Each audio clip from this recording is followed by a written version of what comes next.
사랑하는 여러분들의 가정과 일터에 여러분의 손길에 하나님께서 때마다 일마다 은혜와 또 축복으로 늘 채우시기를 예수 그리스도 이름으로 축원합니다. 신앙생활을 하다 보면 우리가 하나님 앞에 기도하는 간절한 기도 제목들인데 어떤 거는 금방 어떻게 보면 이루어지는 것도 있지만 응답되지 않는 것처럼 보일 때가 있는 것이 많죠. 그래서 응답받은 것, 응답받지 못한 것 비교해보면 어쩌면 응답받지 못한 게 더 많아 보일 때도 없지 않아 있습니다. 정말 필요하고 이거 간절한데 하나님이 왜 안 들어주시지? 남들 간증 들으면 하나님은 좋으신 하나님, 우리의 간구에 귀를 기울이시고 응답해 주신 하나님, 놀라운 일들로 행하시는 하나님 보면 야, 저런 하나님이셨나? 근데 왜 내게는 그러지 않지? 나는 주온 자식인가? 혹시 하나님이 나를 네 아이다 이렇게 배제해 놓으신 건가? 도대체 왜 그렇지? 목사님은 늘 가는데 난 믿고 기도하는데 왜 안 되지? 아마 이런 일들을 경험하신 분들이 있으실 겁니다. 아마 거의 대부분 아마 그러지 않겠습니까? 왜 간절하게 기도하는데 하나님은 우리의 기도에 외면하시고 우리의 눈앞에 보란듯이 옮겨가시는 것처럼 보일 때 정말 속상하죠. 이럴 때 우리는 어떻게 해야 될까요? 오늘 그 이야기의 답을 오늘 한 가나안 여인이 우리에게 답을 해주고 있습니다. 오늘 본문의 이야기는 예수님이 유대인들과 정결 예식 때문에 유대인들이 시비를 걸었습니다. 그러다가 예수님이 유대를 떠나서 이 지금 두로와 시돈 지방으로 가셨다고 이렇게 표현을 하는데, 이 두로와 시돈 지방이 어디냐 하니까 갈릴리 가버나움이라는 곳에서 북서쪽으로 70에서 80km 떨어진 이런 곳입니다. 이 두로와 시돈은 무역이 성행하고 아주 부유한 도시고 동시에 타락한 곳이기도 합니다. 바로 그런 곳이죠. 아주 이제 이 두로시던 지방은 옛날에 다윗 시대부터 아주 밀접한 관계를 가지고 있었던 그런 곳이기도 하죠. 무역이 굉장히 성행했던. 이로 들어와서 이제 요단을 건너서 요단 동편까지 무역을 행하는 아주 중요한 곳이기도 했었습니다. 근데 바로 이런 곳에 예수님이 가시게 된 거예요. 그랬더니만은 그 중에 한 여인이 예수님께 나와서 자기 딸이 흉악하게 귀신 들렸다고, 더러운 귀신 들렸다고 예수님의 뒤에서 계속 소리를 지르며 간구하는 겁니다. 그러니까 예수님이 좀 미리 조치를 해주시면 좋은데 일반적으로는 늘 그랬습니다. 다윗의 자손, 야, 우리를 불쌍히 여기소서라만 불러와라 이러면서 말하셨는데 이번에는 전혀 조치가 없는 거. 그래서 제자들이 답답해서 예수님 좀 어떻게 좀 조치를 좀 해주세요 이러면서 하니까 예수님이 하시는 말씀이 뭐라고 하시냐, 24절 말씀에 이렇게 말하죠. 예수께서 대답하여 이르시되 나는 이스라엘 집 잃어버린 양 외에는 다른 데로 보내심을 받지 아니하였노라 하시니, 나는 이스라엘 집 외에는 다른 데 보내심을 받지 않았다. 이거는 앞서 10장에서도 예수님께서 12제자를 전도하러 보내실 때도 똑같은 말씀을 하셨습니다. 그러니까 이 말씀은 한결같이 이스라엘 외에 다른 데로 가지 말라는 이런 뜻으로 보여지기 쉬운데 사실 그런 말씀은 아닙니다. 우선적으로 유대에서 복음을 전해야 한다는 이런 의미고 이방인들도 역시 복음을 받아야 되는 거예요. 그래서 마지막에 예수님께서 땅끝까지 가라고 말씀하지 않았습니까? 이 지역에 왔다는 이유가 뭡니까? 왔다는 이유는 이 지역에 복음을 전해야 되는 일이 있다는 걸 말하고 있거든요. 그렇기 때문에 유대로부터 70km에서 80km, 굉장히 먼 거리입니다. 성인 남자가 1시간에 4km 정도를 보통 이렇게 정상적인 걸으면서 간다고 생각하면 80km 같으면 무려 20시간 걸어야 됩니다. 굉장히 먼 거리죠. 그래.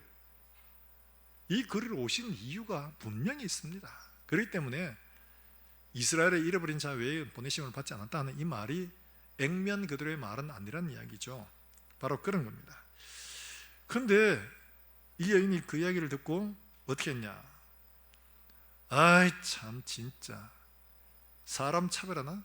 이러고는 돌아선 게 아니라 오히려 예수님의 앞에 엎드립니다. 절을 하며 주여 도우소서 이렇게 말합니다. 이 주여라는 말, 퀴리오스라는 말 우리 많이 알죠? 이 말을 무려 4번이나 이 주라는 말을 사용하는데요, 본문에서. 근데 3번을 예수님에 대해 이야기를 합니다.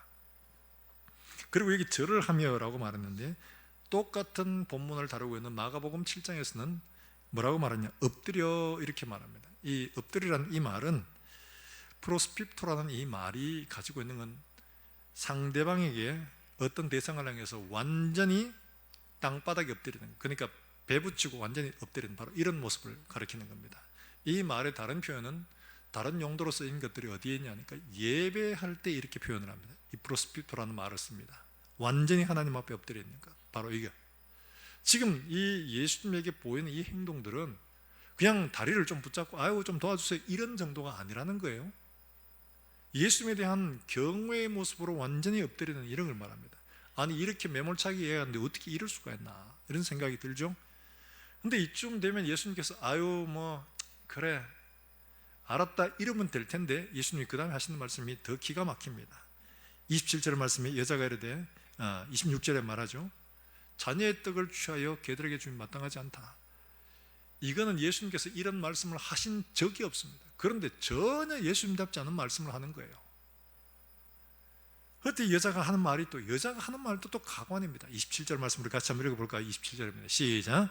여자가 이르되 주여 올소이다마는 개들도 제 주인의 상에서 떨어지는 부스러기를 먹나이다 하니 여자가 이런 말을 한 겁니다. 그러니까 예수님이 깜짝 놀라셔가지고 그에게 축복을 해주시죠. 근데 여자가 한 말 주여 올소이다 헬라어 그대로는 나이 퀴리에 이런 말입니다. 주여 옳습니다. 나이 예스 퀴리에 로 달리 말하면 예스 로 예 주님. 예수님께서 자녀의 떡을 취하여 개들에게 주면 마땅하지 않다 이 말에 어디에 예스라고 할 만한 게 어디 있습니까? 붙잡을 수 있는 말이 아무것도 없습니다. 자녀의 떡을 취하여 개들에게 주는 게 마땅하지 않은데 내가 네한테 한번 생각해 볼까? 이러면은 거기에 붙잡을 수 있는 말이 있죠. 이게 마땅하지 않다 이렇게 말했는데 지금 그렇게 말하고 있어요. 여기 지금 어떤 분들은 이제 여기 말하면 자녀의 떡을 취하여 개들에게 개, 여기는 이 개는 일반적으로 이제 돌아다니는 이제 큰 개, 길거리 개는 아닙니다. 이 길거리 개를 뭐라고 하냐? 일반적으로 큰 개를 퀴온이라고 이렇게 말합니다. 퀴온. 근데 여기 나오는 여기 쓰인 이 말은 어떤 말이냐 하니까 퀴나리온이라는 말인데 퀴온, 퀴나리온. 퀴나리온은 어떤 말이냐? 지소사라고 표현합니다. 지소사란 말은 어떤 대상, 개체를 작게 축소해서 좀 더 좀 다정다감하게 부르는 그런 말이 지소사입니다. 그러니까 축소한 거죠. 그러니까 개가 있고 개 조그만한 개를 우리는 뭐라고 하죠? 예? 강아지라고 보통 말하죠. 근데 우리가 보통 쓰는 말은 뭐라고 하죠? 개새끼. 이 말이에요. 개새끼. 자녀의 떡을 취하여 개새끼한테 주는 게 마땅하냐? 이렇게 말하는 거예요. 지금은 반려견이 워낙 많다 보니까 애하고 같이 밥 먹는데 밥을 먹고 이러면 야, 니 이 강도리 준다 이러면서 이거 떠가지고 이거 주는 것도 이거 있을 수 있습니다. 근데 그때 당시에는 그런 일이 없습니다. 이때 당시에는 먹는 자체가 삼시세끼를 완전히 다 해결하는 그런 시대가 아니기 때문에 감히 이 사람이 먹는 걸 갖다가 이 떼가지고 주는 이런 건 없습니다. 단지 이런 풍습은 있습니다. 유대인들이 정결하기 위해서 떡을 떼서 밥을 먹는데 밥을 먹기 전에 이 떡을 먹기 전에 손을 먼저 씻습니다. 이게 정결례입니다. 그런데 유대인들은 워낙이 정결에 관해서 철저하기 때문에 떡을 떼 먹으면서 또 다른 부정이 있을까 해서 떡을 떼서 말하자면 조금 떼서 그걸로 빵 이렇게 손을 씻습니다. 이거 손을 문질러서 이 부스러기가 땅에 떨어지는 거 이걸 먹는 거 이게 부스러기입니다. 그러니까 이들은 자녀의 떡을 취하여 조금 떼가지고 손 씻고 흘리는 이 부스러기도 이게 먹는다 이 말이에요. 지금 이 여인은 지금 그렇게 표현하고 있는 겁니다. 그러니까 이거는 뭐 애완견이기 때문에 귀하게 봐주시기 때문에 뭐 이런 의미는 전혀 아닙니다. 그러니까 지금 여기에서 표현하는 예수님의 말씀에는 전혀 예스라고 할 수 있는 게 아무것도 없는데 이 여인은 yes, Lord, 예 맞습니다 주님 이렇게 말하는 거예요. 이게 뭐가 예냐는 거예요.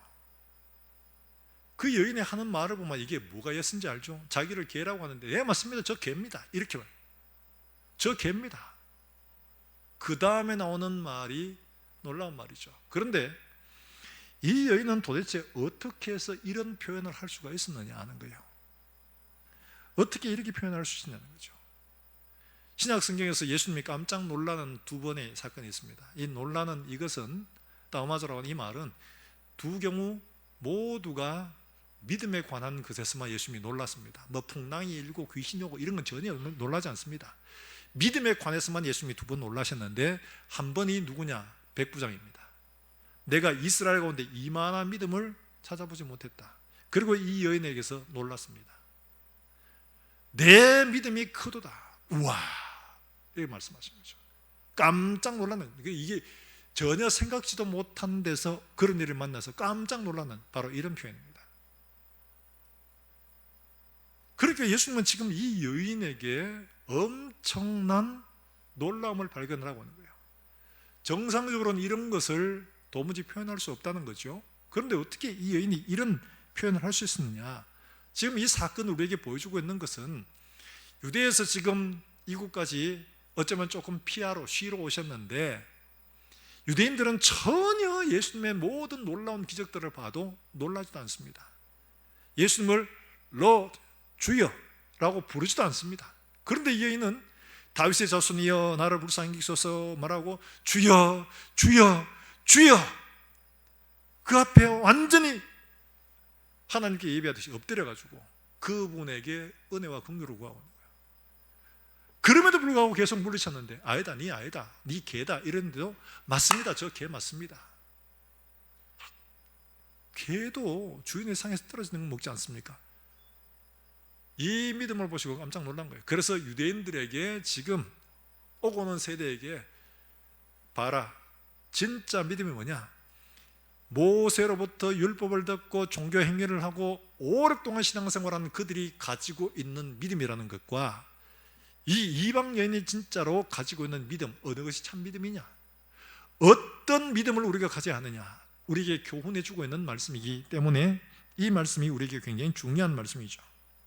루터는 이 말씀을 가지고 이 본문의 말씀을 20년 동안 무려 13번이나 설교했다는 거예요.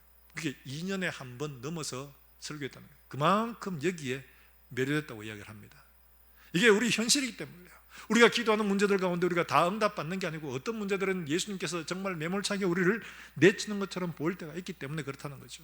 그럴 때 우리는 어떻게 해야지 될까 하는 것을 우리에게 정확하게 보여주고 있기 때문에 그렇습니다. 사랑하는 여러분들, 우리가 기도하고 있는 제목들 가운데 어려운 마음들이 있습니까? 주님이 도무지 내 기도에 관심이 없는 것처럼 보일 때가 있습니까?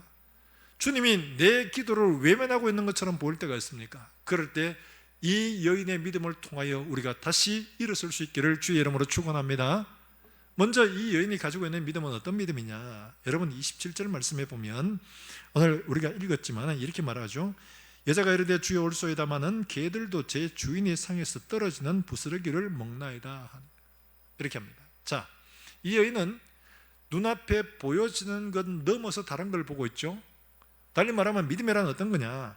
현실에 보여지는 것보다 넘어서서 볼 수 있는 것이 바로 믿음이라는 거예요. 진짜 믿음은 보여지는 것을 믿는 게 아니고 보여지는 것 넘어서 볼 수 있는 이것이 진짜 믿음이다. 성경은 이게 분명히 말하고 있습니다. 여러분 한번 찾아볼까요? 로마서 8장 24절과 25절의 말씀이에요. 로마서 8장 24절과 25절.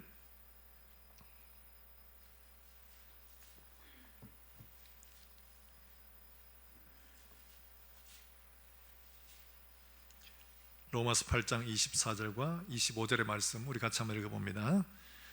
찾으셨으면 우리 같이 한번 읽어볼까요? 소리내서. 우리가 소망으로 구원을 얻었음에 보이는 소망이 소망이 아니니 보는 것을 누가 바라리요? 만일 우리가 보지 못하는 것을 바라면 참음으로 기다릴지니라. 할렐루야. 보이는 것은 진짜 소망이 아니라는 거예요. 보이는 건 진짜 믿음이 아니라는 거죠. 보이지 않는 것을 믿음이다. 그러면 그걸 바라면 어떻게 해야 되나? 참음으로 인내하며 기다려라, 이렇게 말하고 있는 거예요. 그래서 히브리서도 우리에게 말하고 있죠. 뭐라고 말하냐? 믿음은 바라는 것, 이 안 보이는 거죠. 바라는 겁니다. 그 다음에 보지 못하는 것들의 뭐라고요? 증거. 그러니까 믿음은 바라는 것, 아니 현상적으로 나타나지 않는 겁니다. 현상에 의금 없는 거예요. 그 다음에 보지 못하는 것, 아직도 저 멀리 있는 겁니다. 어떤 문제는 지금 현실적으로 불가능한 겁니다. 그걸 넘어서 보는 것들이 바로 믿음이다, 이렇게 말하고 있는 거죠.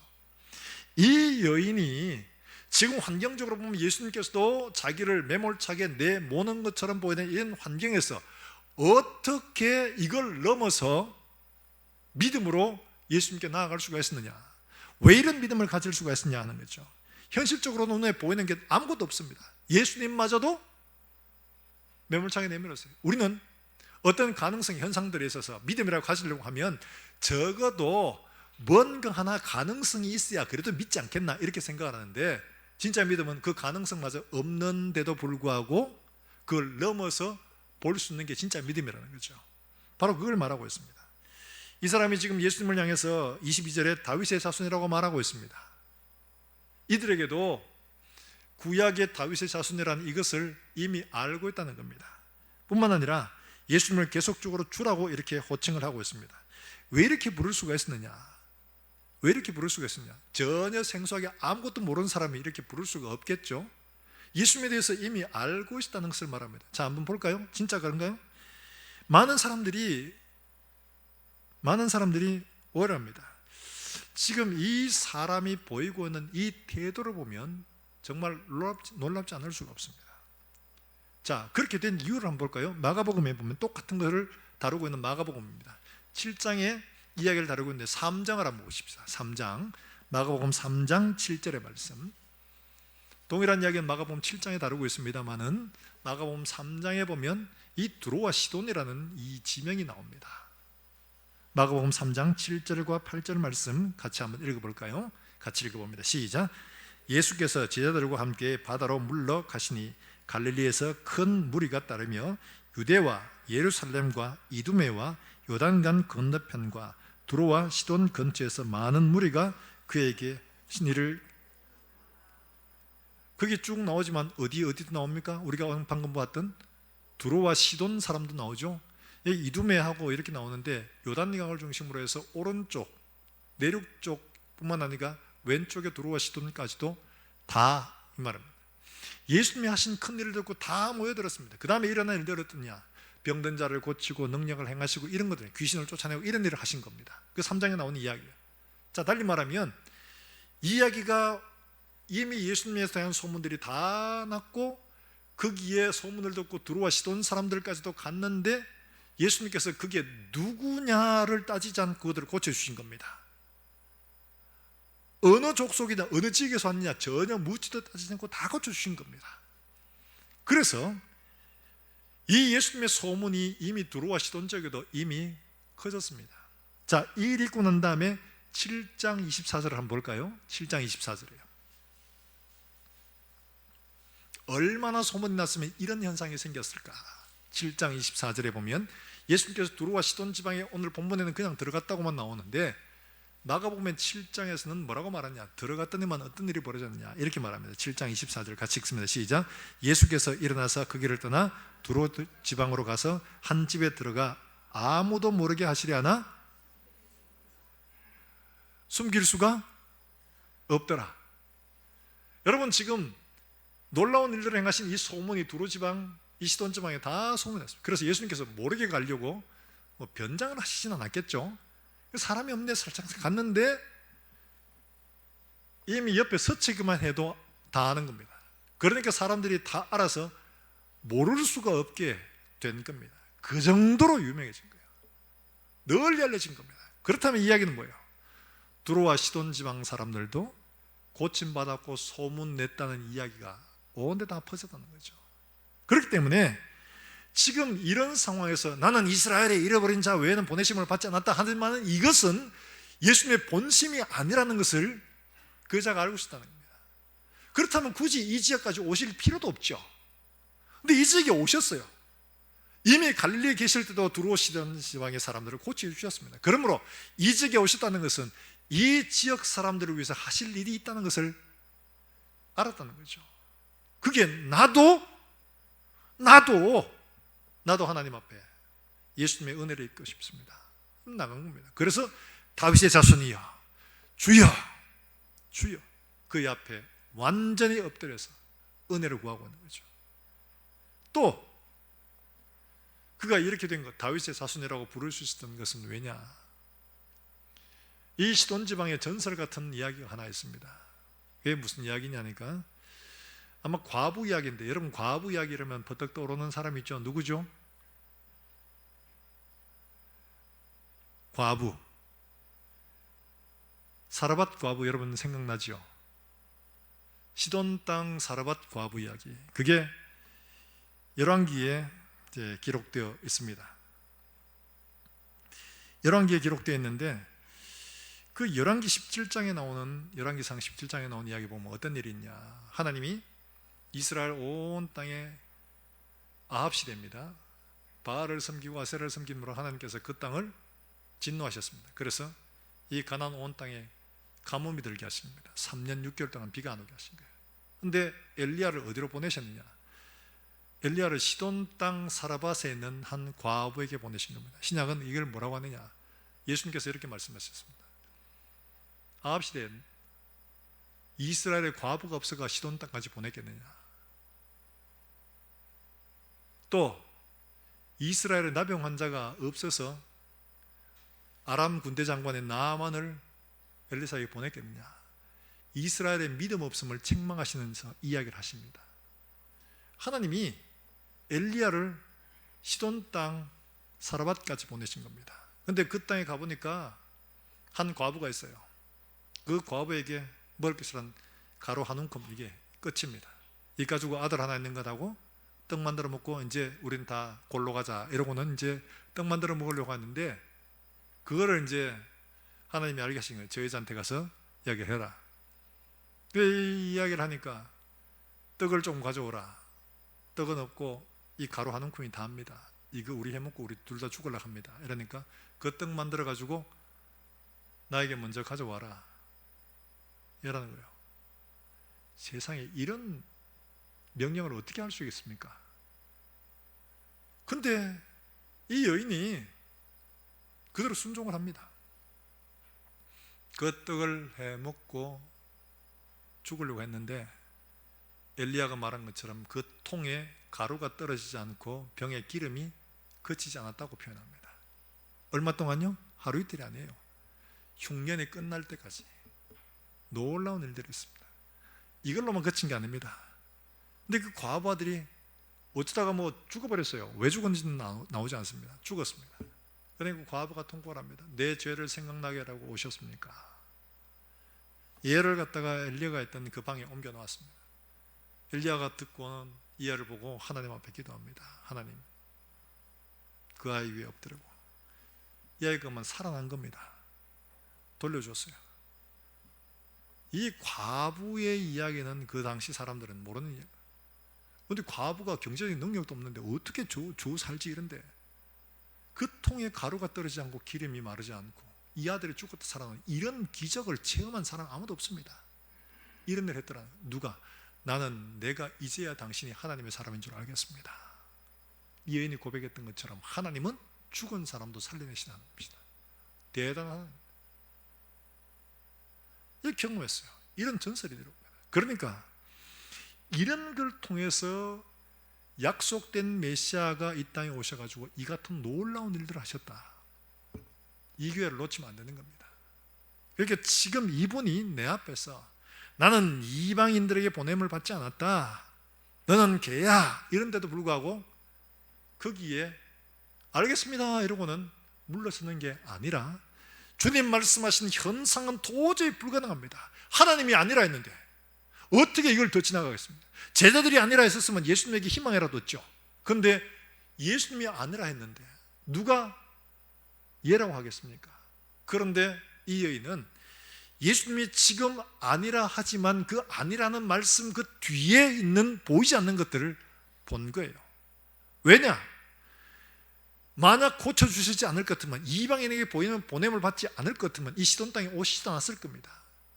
만약 기적을 베풀지 않을 것 같았으면 이 시돈 땅에 사르밧 과부에게 이런 능력을 행하실 일도 없었을 겁니다. 그럼에도 불구하고 하나님이 일을 행하셨고 이스라엘의 수많은 과부들이 있어도 거기에서 다 제쳐두고 이 사람까지 찾아오셔서 일을 행하신 것은 하나님이 사람을 차별하는 게 아니라는 거예요. 그리고 갈릴리에서만이 아니라 이곳까지 오셔서 친히 하나님의 능력을 베푸시고자 하는 예수님의 뜻을, 이걸 믿음의 눈으로 바라보았기 때문에 예수님이 암만 너 아니야, 너 개야 라고 말해도 아니에요. 계속 예수님께 나아갈 수 있었던 믿음이 있었다는 거예요. 사랑하는 여러분들, 우리가 고난을 당하고 어려움을 당하고 기도가 외면당하는 것처럼 보일 때 보이는 현상에만 보지 마시고 이 현상을 넘어선 하나님의 뜻을 발견할 수 있기를 주의 이름으로 축원합니다. 그래야 믿음이 생깁니다. 자, 그런 말씀이 어디 있느냐? 여러분 찾아보실까요? 히브리서 12장 말씀 우리 한번 보실까요? 히브리서 12장 5절부터 같이 한번 읽어봅니다.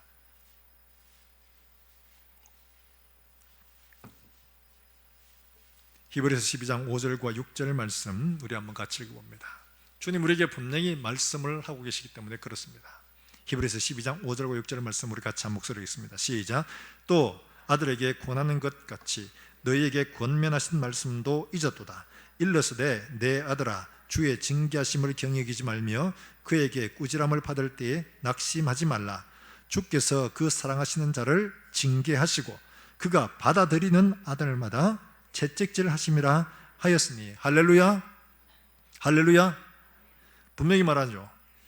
아들에게 권면한 것 같이 너희에게 권면하신 말씀도 잊었도다. 지금 이 권면하신 말씀을 잊어버려가지고 낙심하고 실망하고 있단 말이죠.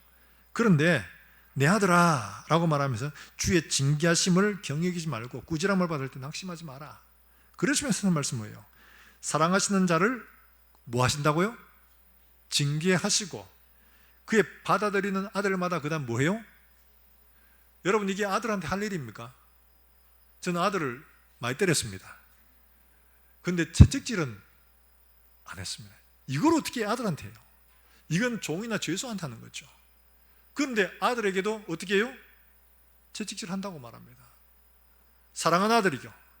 받으시는 아들이기 때문에 그렇게 한다고 말합니다. 그걸 왜 하느냐? 이유를 모르면 낙심을 하죠. 이유를 알면 낙심하지 않습니다. 그래서 징계하는 목적을 알라는 거예요. 그 다음에 나오는 말씀 10절과 11절의 말씀에 그 이유를 말합니다. 왜 이렇게 징계하시고 채찍질 하시느냐? 그 이유를 말하고 있습니다. 자, 10절과 11절 읽어볼까요? 있습니다. 10절입니다. 시작. 그들은 잠시 자기의 뜻대로 우리를 징계하였거니와 오직 하나님은 우리의 유익을 위하여 그의 참여하게 하시느니라. 11절. 무릇 징계가 당시에는 즐거워 보이지 않고 슬퍼 보이나 후에 그로 말미암아 연단받은 자들은 의와 평강의 열매를 맺느니라. 할렐루야. 지금 분명히 말하고 있죠. 채찍질하고 징계하는 목적이 뭐예요? 그의 거룩하심에 참여하도록 하고 그 다음에 이렇게 연단하여 뭘 맺도록? 의와 평강의 열매를 맺도록 하는 게 목적이라는 겁니다. 그렇기 때문에 낙심하지 말고, 그렇기 때문에 이거를 인내로 잘 견디라고 이야기를 하고 있는 거죠. 사랑하는 여러분들, 우리가 하나님 앞에 이런 마음을, 이런 말씀을 받았으면 우리 앞에 당하는 문제들, 때로는 어렵고 힘들고 외면당하고 버림받는 것 같은 일들을 당할 때도, 채찍질을 당하는 것처럼 정말 이럴 때도 우리가 마땅히 가져야 할 태도가 뭐냐? 이 여인이 예수님 앞에 엎드린 것처럼 주님 앞에 엎드리는, 이거 왜 다른 게 없는 거예요? 그래서 이거를 뭐라고 말하느냐? 12절과 13절 말씀에서는 이렇게 말하죠. 히브리서 12장 12절과 13절 말씀, 이걸 이렇게 말합니다. 같이 한번 읽어봅니다. 시작. 그러므로 피곤한 손과 연약한 무릎을 일으켜 세우고 너희 발을 위하여 곧은 길을 만들어 저는 다리로 하여금 어그러지지 않고 고침을 받게 하라. 할렐루야. 피곤한 손과 연약한 무릎을 일으켜 세우고 비틀거리지 않게 믿음으로 굳게 서라, 이렇게 말하고 있는 거예요. 사랑하는 여러분들, 태도가 믿음입니다. 태도가 믿음이에요. 예수님께 나와서 넌 아니야, 넌 걔야 해도 태도가 어떻습니까? 오히려 엎드리고 긍휼을 구하고, 이게 태도죠. 이게 믿음이라는 거예요. 믿음은 머릿속에 있는 게 아닙니다. 우리의 태도에 있습니다. 우리의 삶의 모습이 진짜 믿음인 거예요. 그래서 신앙생활하는 사람과 생활신앙을 갖는 사람은 다른 거예요. 신앙생활하는 사람은 종교인들이 많습니다. 종교적인 행위를 갖추고 구제를 하고 기도를 하고 이런 거 합니다. 신앙 생활이죠. 반면에 생활신앙 어떻습니까? 우리의 몸을 로마서 12장에 말하고 있는 것처럼 산제사로 하나님 앞에 드리는 겁니다. 내 생활 속에 매 순간순간 내 생활 속에 신앙이 드러나도록 하는 겁니다. 내 생활 속에 그리스도를 인정하는 믿음이 드러나도록 사는 게, 이게 바로 생활신앙이에요. 종교생활하는 이런 게 아니라, 신앙생활만 하는 게 아니라 생활신앙으로 우리의 삶을 하나님 앞에 드리는 것, 이게 바로 태도라는 거예요. 여러분, 우리가 하나님 앞에 믿는다 믿음으로 말할 때 예배 드리는 자세부터가 달라져요. 태도예요, 태도. 우리의 태도가 어떠냐? 그 사람의 믿음을 그대로 보여주는 겁니다. 예배 드리는 데 와서 우리가 예배를 관람하는 사람, 문화적인 걸로 보면 예배는 쇼죠. 목사가 열심히 웃기기도 하고 감동시키기도 하고, 그 감동되면 은혜 받았다고. 예배는 그게 아닙니다. 제가 쇼가 하는 게 아니라 우리 모두가 다 하나님 앞에서 하나님을 경배하는 겁니다. 하나님 말씀을 경외함으로 듣는 겁니다. 그게 우리의 모습과 태도로 드러나는 겁니다. 늦게 와가지고 대충 앉아서 졸고 요금 내고 하는, 이거 하나님을 예배하는 거 아니에요. 그거 하나님 기억한 바도 없습니다. 이걸 알아야 됩니다. 우리의 마음을 하나님 앞에 쏟아내고 하나님의 은혜를 바라고 주시는 말씀을 믿음으로 받고, 이게 예배하는 거죠. 근데 환경이 어렵다면 그게 참 어려워요. 말라기 1장에 뭐라고 말합니까? 말라기 1장은 느헤미야 바로 그때 그 시대입니다. 그러니까 성전을 지었고, 그럼에도 불구하고 성전에 스가랴가 말하는 것처럼 막 고을들이 막 일어나고 사람들이 막 부흥을 하고 예루살렘에 막 부흥을 하고 중흥하는 이런 게 보여야 되는데 그게 없는. 그러니까 말라기가 뭐라고 하느냐, 사람들이 그렇게 말하는, 하나님 우리 사랑하신다며요? 우리 어떻게 사랑하시죠?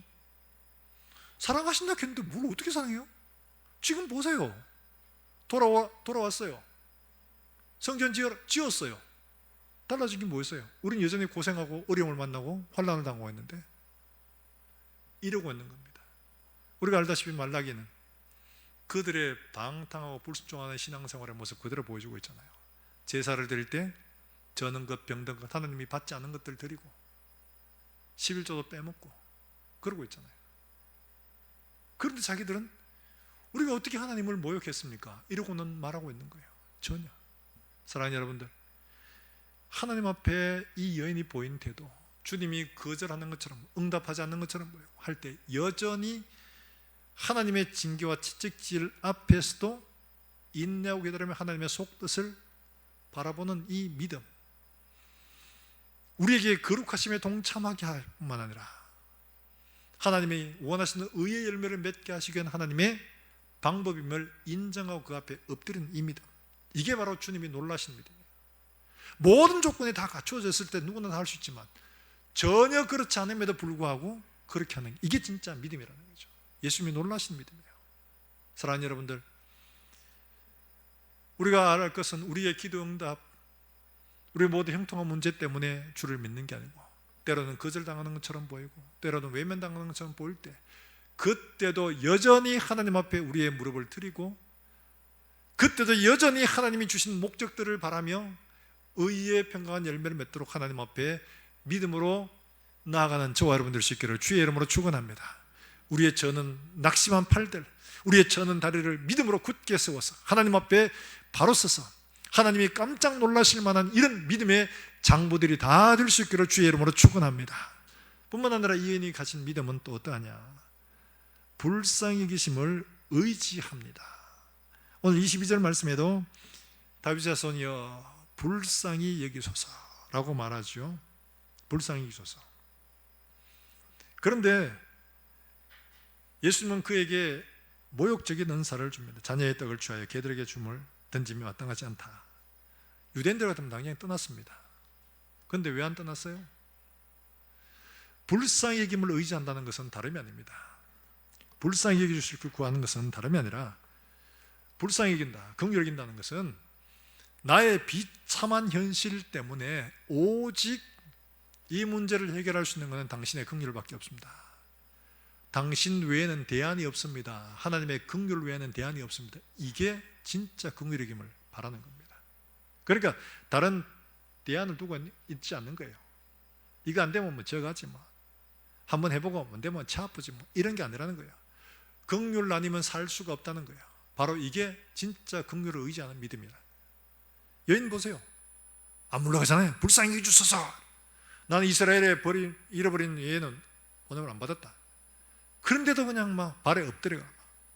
아닙니다. 이런 개들에게 뭐 줘. 이래도 안 물러가잖아요. 당신의 긍휼 외에는 답이 없어요. 대안이 없어요. 그런데 긍휼을 의지하지 않는 사람은 어떻게 하냐? 긍휼 아니고 대접을 원합니다. 대접을. 다른 대안이 대접이에요. 이스라엘 사람들이 그랬잖아요. 대접받기를 바랬어요. 다른 대안이 있으니까. 혹은 우리도 그럴 수 있습니다.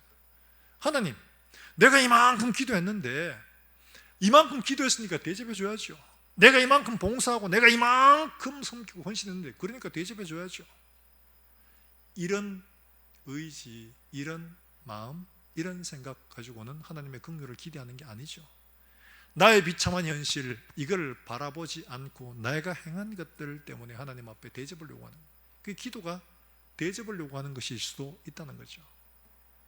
긍휼을 요구하는 것은 나의 상황을 해결할 수 있는 것은 주님밖에 없습니다. 마치 불의한 재판관에게 매번 찾아가서 응답을 받았던 이 과부처럼 그 재판관 아니면 해결할 길이 없는 거예요. 비록 불의하지만 그 사람 아니면 해결할 길이 없기 때문에 그의 긍휼만 바라고 가는 겁니다.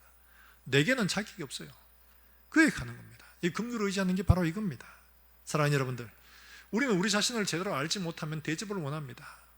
내가 한 것이 뭐 대단한 것처럼, 내가 이만큼 했으니까 하나님 해주셔야 된다고 생각하는 것처럼 착각을 합니다. 내가 나를 알면 하나님 앞에 절대로 하나님 앞에 대접을 요구할 수가 없습니다. 내가 어떤 존재인지를 알면 하나님 앞에 대접할 수가 없는 거예요. 그러니까 이 여인이 자녀의 떡을 취하여 개들에게 주는 것이 마땅하지 않다 해도 맞습니다 주님, 저는 개입니다. 긍휼을 입을 수밖에 없는 죄입니다. 주의 긍휼 외에는 답이 없는 사람입니다. 이렇게 고백하는 거예요. 그 부스러기 외에는 내게 긍휼도 다른 대안이 없습니다. 지금 이렇게 말하잖아요. 사랑하는 여러분들, 내 상태가 하나님의 긍휼만 바라는, 이것만 기다리는 이런 존재인가를 늘 묵상하고 하나님 앞에 은혜를 바라는 믿음으로 설 수 있기를 주의 이름으로 축원합니다. 우리는 하나님 앞에 은혜 입을 수 있는 조건, 자격 아무것도 없는 존재예요. 아시잖아요. 우리는 다 하나님을 떠났습니다. 하나님 싫어요. 지옥은 누가 가느냐? 나쁜 사람이 가는 게 아닙니다. 같이 해볼까요? 지옥은 좋아서 가는 사람들. 왜 안 하세요? 아유, 목사님 무슨 지옥을 자기가 좋아하는 가는 사람 누가 있습니까? 지옥 가는 사람 다 자기가 좋아서 갑니다. 왜냐? 하나님이 뭐라고 하십니까? 나 천국 와라 이러니까 싫어요. 안 가. 난 저쪽이 좋아요. 반대로 좋아서 가는 사람들이잖아요.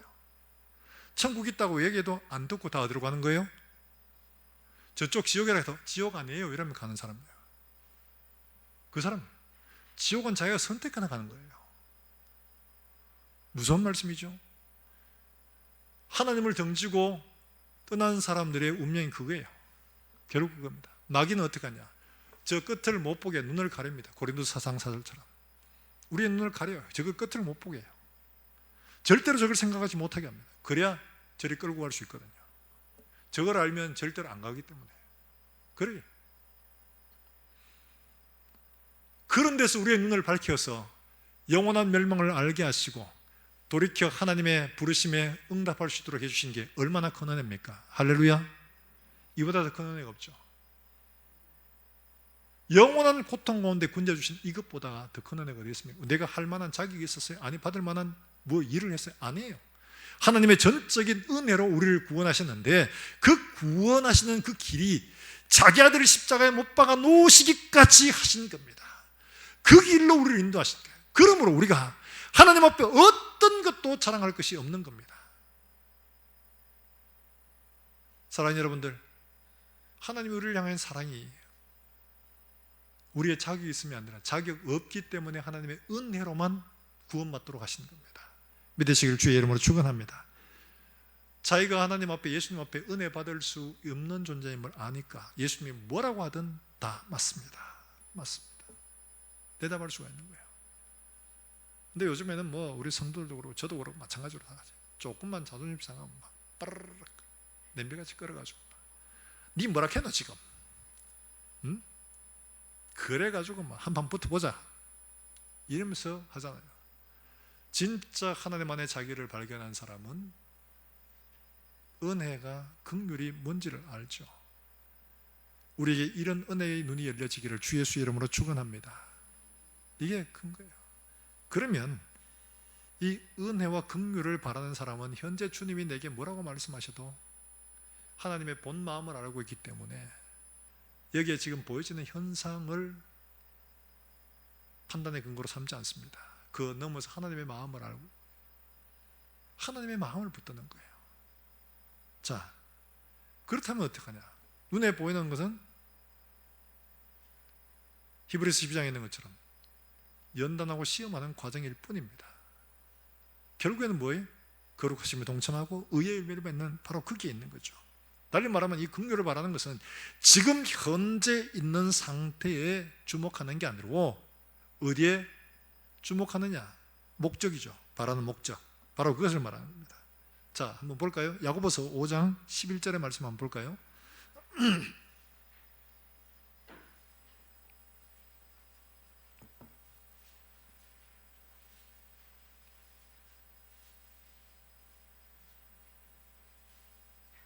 야고보서 5장 11절의 말씀 같이 한번 읽어봅니다. 시작. 보라, 인내하는 자를 우리가 복되다 하나니 너희가 욥의 인내를 들었고 주께서 주신 결말을 보았거니와 주는 가장 자비하시고 긍휼히 계시는 이시니라. 할렐루야. 진짜 아멘이세요?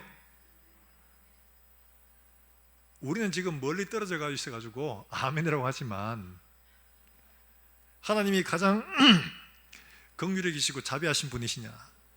하루아침에 자기 자녀들 10명 다 잃어버리고 재산 다 잃어버리고 자기 몸 병들어가지고 지금 기와장으로 몸을 끌고 있는데 하나님이 가장 자비하시고 긍휼히 계시는 분이시라. 그러면 할렐루야 하면 아멘 하시겠습니까? 보세요, 아멘 안 하잖아요.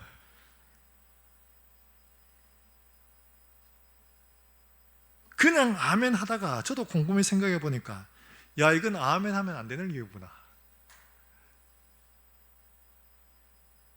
근데 성경 말씀 우리가 아멘 하지 않을 수가 있나요? 하나님이 가장 자비하시고 긍휼히시는 분이시다 라면 아멘이죠. 근데 현상적으로 보기에는 전혀 아멘이 아니에요. 아들 다 잃었는데, 재산 다 잃었는데 내 몸 병들어서 지금 아무도 내게 위로가 되지 고침을 받을 수도 없는데 자기는 죽기를 스스로 구하지 죽을 수도 없는 이런 형편이에요. 자기 부인까지도 뭐라고 말합니까? 차라리 하나님을 저주하고 죽어라. 누구 하나 자기를 위로해주고 자기의 마음에 공감해 주는 사람 아무도 없습니다. 이런 상황에 주는 가장 긍휼히 계시고 자비하신 이신이라 이러면 할렐루야 아멘 되겠어요? 지금 내 상황에 응답도 안 해주시고 나는 지금 힘들어 죽겠는데 앞일이 불안해 죽겠는데 하나님은 가장 자비하신 분이시다, 긍휼히 계시는 분이시다 이러면 아멘 이래 될까요? 아멘이 안 돼요. 남들 이야기면 아멘 되는데 내 이야기 되면 아멘이 잘 안 됩니다. 근데 왜 하나님은 이런 일에 대해서 그렇게 표현하고 계실까요? 욥의 지금 현상은 어떻습니까? 모든 걸 다 잃어버리고 몸은 병들었고 이렇습니다. 그런데 뭐가 가장 자비하고 긍휼히 계시는 분이시냐? 현상이 아닌 거예요. 결말인 거예요. 결말. 분명히 야고보서 5장 11절에도 말하고 있잖아요. 주께서 주신 뭘 보았거니와 결말을 보았거니와 이렇게 말합니다. 그 결말이 뭡니까? 아들, 딸 또 10명 그만큼 예쁜 딸을 얻지 못했다 할 만큼 또 재산도 갑절로 얻었다. 이게 결말이 아니에요. 우리가 보기에는 이게 결말인 것처럼 보이는데 그거 배로 받겠다고 이런 죽을 고통을 겪겠다 그런 걸 원하는 사람 누가 있겠습니까? 난 그거 필요 없어도 그런 거 안 겪었으면 좋겠다 이러시죠. 그러면 결말이라는 것이 단지 물질적인 축복을 말하는 게 아니라는 거죠. 히브리서 12장에 말하는 것처럼 그의 거룩하심에 참여하고 의의 평강한 열매를 맺도록 하는 이게 결말이라는 겁니다. 이게 결말이라는 거예요. 지금 우리가 당하는 고난과 고통을 보면 과정은 비록 험난해 보입니다. 과정은 정말 비참해 보입니다. 그러나 이 결말은 어떠하냐? 이 결말은 욥이 고백한 것처럼 내가 전에는 귀로 들었었더니 이제는 눈으로 주를 배움나이다. 할렐루야. 무지하게 하나님 앞에 이치를 어둡게 말하는 사람 누굽니까? 접니다. 제가 그렇습니다. 이게 사랑하는 여러분들, 바울의 삶을 한번 볼까요? 바울의 삶이 하나님이 긍휼히 계시는 자비하신 그런 삶일까요? 바울이 예수를 만나고 난 다음에 다메섹 도상에서요, 복음 전한다고 쫓아다니면서 얼마나 고생했는지 고린도후서 11장에 말하고 있잖아요. 5번 40에 가만 매를 맞았고, 돌로 쳐 죽임을 당했고, 파선의 위험, 강도의 위험, 동족의 위험, 수도 없이 당했습니다. 잘 나가던 최고의 인생이었습니다. 그런데 예수 믿고 하루아침에 쫄딱 망해가지고 완전히 가문이 완전히 망하게 생겼죠. 이게 가장 자비하고 긍휼히 계시는 하나님이십니까? 예수 믿고 그래도 그 마지막이 좀 폼나게 사람들이 막 교회에서 막 우리 바울 선생님 막 이러면서 막 해주면 그것도 좀 괜찮아요. 근데 마지막 바울 디모데후서 쓸 때 뭐라고 합니까? 내가 처음 복음을 변명할 때 나와 함께 하던 사람 다 떠났다. 심지어 바울의 편지를 대필해 주던 데마라는 사람도 세상을 살아서 떠나가 버렸어요. 그의 능력 아무 도움이 안 돼요. 주변 다 떠나고 아무도 없습니다. 누가만 나와 함께 있느라. 여러분, 이게 우리가 박수치고 와 저도 그렇게 이렇게 말할 사람 누가 있습니까? 말은 안 하지만 전부 다 그쯤 되면 아유 예수 믿는 것이 생각해 봐야 되겠네, 이런 마음에 안 들겠습니까? 다 들죠. 그래서 바울도 디모데에게 이런 날 실패자 같이 보일지라도 장차 우리에게 나타날 영광은 좋게 비교할 수가 없다. 여러분 한번 찾아볼 거예요. 로마서 8장 18절의 말씀.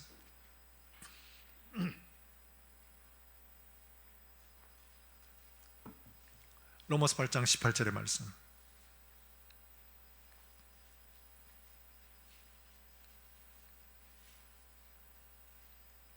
로마서 8장 18절을 같이 한번 읽어봅니다. 시작.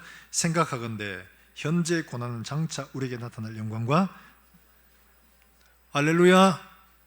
여러분, 우리의 손에 영원히 남는 게 진짜죠. 지나가는 건 이게 진짜가 아닙니다.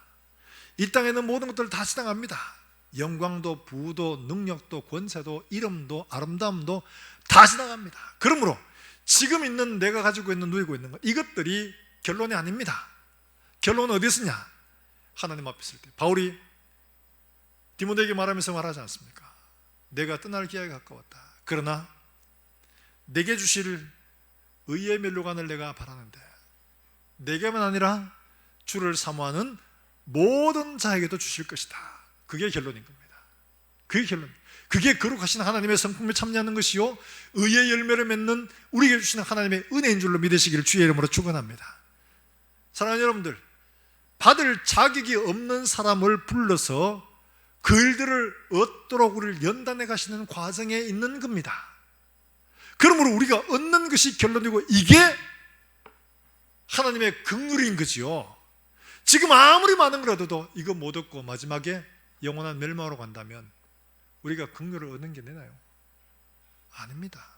그래서 에베소 교회에 편지를 보내면서 바울은 말하기를 너희의 눈을 열어 하나님을 알게 하시고 우리에게 주신 그 기업의 영광이 얼마나 큰지, 그 능력이 얼마나 큰지를 너희가 알게 하시기를 내가 구하노라, 이렇게 말합니다.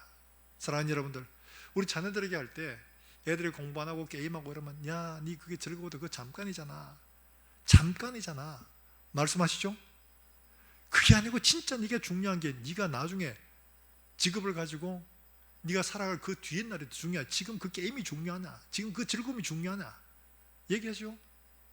지금 우리가 현재가 누리고 있는 이것들이 중요한 게 아니고 영원한 나라에서 영원토록 우리의 손에 남겨지는 바로 그것이 우리에게 중요한 줄로 믿으시기를 주의 이름으로 축원합니다.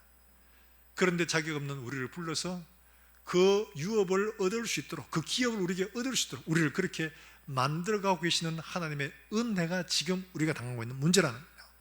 사랑하신 여러분, 우리의 문제를 지금 보이는 것에서만 아니라 하나님의 긍휼, 이 긍휼이 궁극적으로 이루고자 하는 게 무엇인가를 우리가 바로 알고 이 문제 앞에 하나님 앞에 믿음으로 나아갈 수 있는 이런 우리 모든 성도들이 되시기를 주의 이름으로 축원합니다.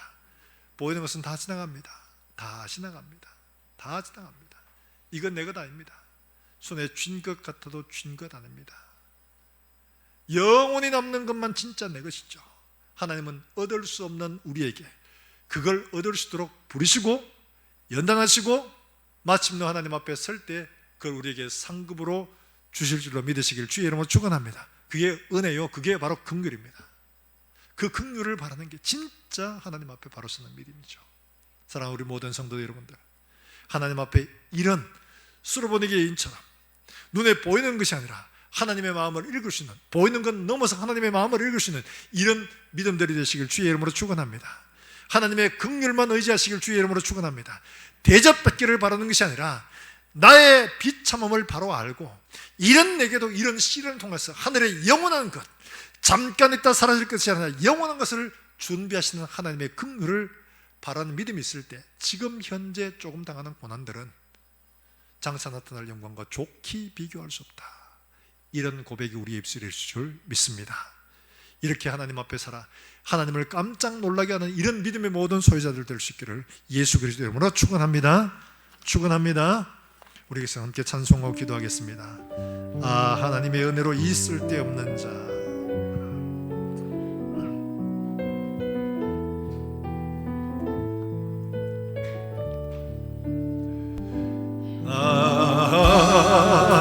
하나님의 은혜로 이 쓸데없는 자 왜 구속하여 주는지 난 알 수 없다.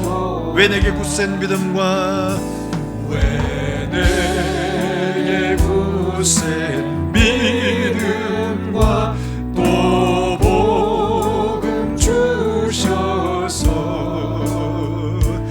내 마음이 항상 편한지 난 알 수 없고 내가 믿고 또 의지함은 내가 믿고 또 의지함은 내 모든 형편 하시는 주님 늘 돌봐 주실 것을 나는 확실히 아네.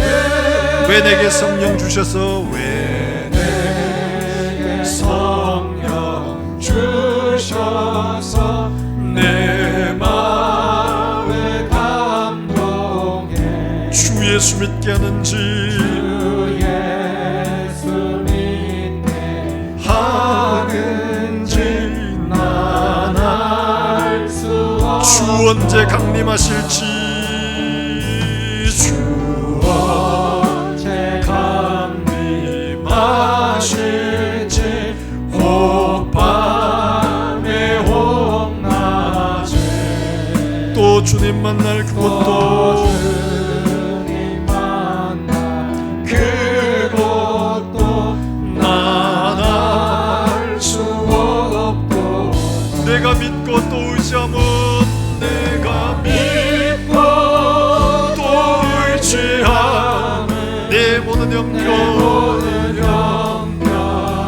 아시는 주님 늘 돌봐주실 것을 봐주실 것을 나는 확실히 아네. 우리 계신 함께 기도하실 때 오늘 우리에게 당한 문제를 바라보며 하나님 내게도 이런 수르보니게의 인과 같은 이런 믿음이 있게 해주시길 원합니다.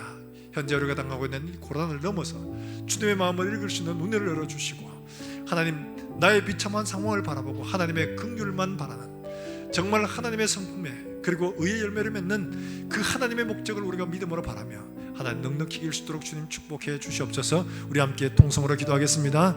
하나님 아버지 은혜를 감사합니다. 오늘 우리에게 주신 말씀들을 우리가 마음에 다시 한번 깊이 새기게 해주시길 원합니다. 수로보니게인에게 보이셨던 이 놀라운 믿음의 말씀들을 우리의 영혼 깊이 새길 수 있도록 주님 은혜를 베풀어 주시고 성령으로 새겨주시기를 간절히 원합니다. 하나님 아버지, 우리 앞에 당한 현상의 문제를 바라보지 않게 해주시옵소서. 우리를 연단하시고 우리를 하나님 아버지, 하나님이 원하시는 그 아름다운 마음을, 하나님 아버지 믿음의 목적을 바라볼 수 있도록 주님 은혜를 베풀어 주셔서 보이는 것 때문에 우리가 낙심하고 실망하지 않게 해주시고 뒤로 물러가지 않게 해주시기를 원합니다. 하나님의 마음을 읽을 수 있는 눈을 열어주시고 하나님의 목적을 볼 수 있는 눈을 열어주시기를 간절히 원합니다. 하나님 아버지, 나 자신의 비참한 상황을 바라볼 수 있는 눈도 열어주셔서 하나님의 은혜와 긍휼만 바라고 하나님 앞에 믿음으로 나아가는 사랑하는 종들만 되게 해주시옵소서. 하나님 앞에 대접받기를 바라는 것이 아니라 하나님의 긍휼과 하나님의 자비하심만 의지하고 그 은혜를 바라며 하나님 앞에 물러서지 않고 주님 앞에 서 있는 사랑하는 종들 되게 해주시기를 원합니다. 하나님 아버지, 우리가 여러 가지 많은 문제로 낙심이 되고 실망할 때에도 그 아들을 사랑하심 같이 짓게 하시고 채찍질 하시는 하나님의 마음을 바라보고 의의 평평한 열매를 맺도록 하나님 앞에 믿음으로 바라서는 우리 모든 권속들이 되게 해주시옵소서. 하나님 아버지의 피곤한 손과 우리의 무릎을 이렇게 세워서 하나님 앞에 우리의 믿음의 길을 잘 달려갈 수 있도록 주님 축복하여 주시옵소서. 하나님 아버지, 은혜를 감사합니다. 우리가 당하는 문제들로 인하여 우리의 마음이 낙심이 되고 때로는 하나님 우리가 어디로 가야 할지도 알지 못할 때에 오늘 이 수로보내기의 예언을 통하여 우리에게 교훈하시는 이 말씀 다시 한번 마음에 깊이 새기게 해주시기를 원합니다. 보이는 현상이 아니라 현상 넘어 하나님의 마음과 하나님의 목적을 볼 수 있는 눈도 열어주시기를 간절히 원합니다. 그래서 주님이 때로는 우리에게 응답하지 않는 것처럼 보일 때라도 하나님 뒤로 물러서지 않고 하나님 앞에 엎드리는 믿음을 허락해 주시옵소서. 하나님 아버지, 또한 우리를 바라볼 수 있는 눈도 열어주셔서 우리가 하나님 앞에 얼마나 큰 죄인이었음을 깨달아 알게 해주시기를 원합니다. 그리하여 하나님의 은혜 외에는, 하나님의 긍휼하심과 자비 외에는 우리에게 구할 것이 없음을 믿음의 눈으로 바라고 하나님 우리를 내치는 것처럼 보일지라도 결코 하나님 뒤로 물러서지 않고 하나님 앞에 서 있음으로 말미암아 하나님의 은혜와 긍휼을 입는 사랑하는 종들이 되게 해주시기를 원합니다. 하나님 아버지, 우리의 피곤한 손과 저는 다리를 하나님 굳게 세워서 하나님 우리의 믿음의 경주를 잘 달려갈 수 있도록 주님 축복해 주시옵소서. 그래야 하나님이 깜짝 놀라실 만한 믿음의 모든 장부들이 될 수 있도록 주님 은혜를 베풀어 주시옵소서. 하나님 아버지, 오늘도 하나님 앞에 나와 예배하는 사랑하는 주의 성도들 축복하시며 이들을 회복시키시며 변화시키시며 새롭게 하여 주시옵소서. 하나님 아버지, 주 앞에 나올 때 감사함으로 하나님 앞에 귀한 예물을 드립니다. 우리의 마음을 드리고 우리의 삶을 드리는 예물 되게 하시고 하나님의 물질이 쓰이는 곳곳들마다 하나님의 영광이 드러나게 하시고 뿐만 아니라 이들의 가정과 손을한 일들마다 복이 되어져서 나누어주고 베풀어주는 선한 손길들 되게 주님 축복해 주시옵소서. 하나님 아버지, 오늘도 여러 가지 많은 문제를 끌어안고 하나님 앞에 눈물로 부르시며 주님 앞에 나온 하나님의 주의 성도들을 기억해 주시고 우리 앞에 당한 문제들을 바라보지 않고 주님 마음 읽어 믿음으로 나아가는 하나님 아버지, 그래야 하나님의 마침내 은혜와 긍휼을 입는 우리 성도들 되게 해주시기를 원합니다. 아픔도 위로해 주시고 우리의 질병도 고쳐주시고 우리의 삶도 변화시켜 주셔서 하나님 앞에 믿음으로 굳게 서 있을 수 있도록 주님 축복해 주시옵소서. 멀리 주 예수의 복음을 전하는 사랑하는 선교사들, 그들의 가정과 일터와 또 사회교회 하나님 함께 하시고 오늘도 이들을 통해서 수많은 사람들이 하나님께로 돌아오고 하나님의 은혜와 능력을 입는 놀라운 역사들이 일어나게 하여 주시옵소서. 하나님 아버지, 우리 주일학교 아이들을 위해 기도합니다. 하나님, 아이들이 겨울 성경학교를 준비하고 있습니다. 하나님 아버지, 이런 기회를 통하여 하나님을 더 깊이 알아가게 하시고 하나님을 만날 수 있도록 주님 복을 허락해 주시기를 원합니다. 이들의 마음과 생각과 이들의 영혼을 완전히 새롭게 고치셔서 하나님의 사람으로 변화시켜 주시옵소서. 하나님 아버지, 이들을 위해 수고하는 우리 교사들에게 은혜를 베푸시고 이들을 위해 기도로 후원하는 우리 모든 성도들에게 은혜를 베풀어 주셔서 이들을 가슴에 품고 하나님 앞에 올려드리는 사랑하는 종들의 간구가 연락되게 하여 주시기를 간절히 원합니다. 교육관을 준비하고 있습니다. 하나님 아버지의 신실한 업체가 선정될 수 있도록 하나님 도우시고 이를 통해서 우리가 정말 건물을 세우는 것이 아니라 우리의 수고와 헌신과 눈물과 기도로 아름다운 교회를 세워갈 수 있도록 정말 하나님의 교회를 믿음으로 세우는 귀한 복된 기회가 될 수 있도록 주님 은혜를 베풀어 주시옵소서. 한 주간 동안 살아가는 모든 일들 속에 주님 함께 하시며 우리의 걷는 걸음들마다 예수의 향기가 드러나게 하시고 우리 행하는 모든 일들 속에서 그리스도 예수의 모습이 나타날 수 있도록 주님 축복해 주시옵소서. 감사드렸고 예수님의 이름으로 기도합나이다. 아멘.